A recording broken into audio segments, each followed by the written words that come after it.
Toya, a Goshute Indian legend, retold and illustrated by the children and teachers at Ibapah Elementary School. In the time before the people, the land we know as Ibapah Valley was a large mountain region. Ibapah, the coyote, lived there on one lonely mountain.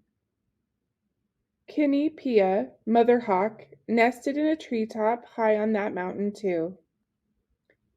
Early one morning Mother Hawk flew to the ground.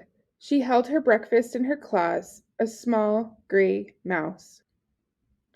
Coyote knew of a Mother Hawk's breakfast. He had seen her capture it. Coyote was hungry too, so he sneaked up behind Mother Hawk.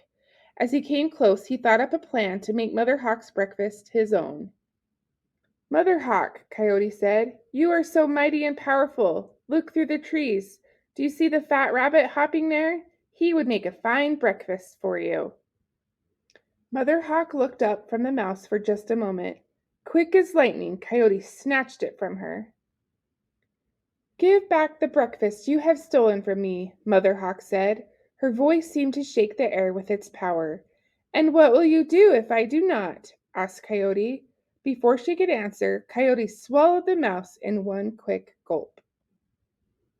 Mother Hawk became angry. She pounded her wings and flew up into the sky. She watched Coyote and then, without warning, swooped down on him. Coyote saw Mother Hawk coming. He saw her sharp claws. With a yip, yip, yip, he jumped out of the way, just escaping Mother Hawk's talons. Earth and rocks scattered everywhere. Mother Hawk was still angry. That trickster Coyote had eaten her breakfast. Up into the air she flew again, and once more she plummeted toward him.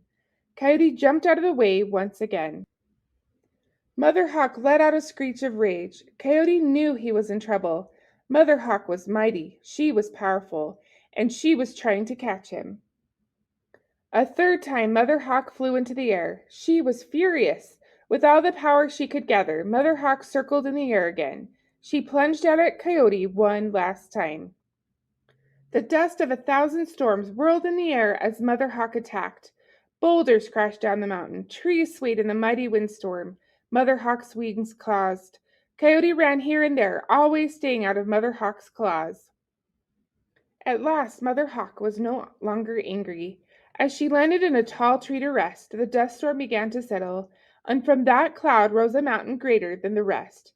It was called Toya. The skyward peaks, scarred and jagged, bore the marks of Mother Hawk's claws. The cuts she made into the mountain started creeks and springs to trickle and flow with water.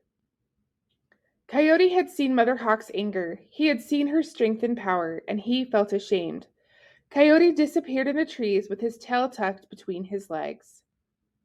At last the sun began to set, coloring the sky crimson. Mother Hawk flew high into the air. Below her, the new Deep Creek range proved her power and might.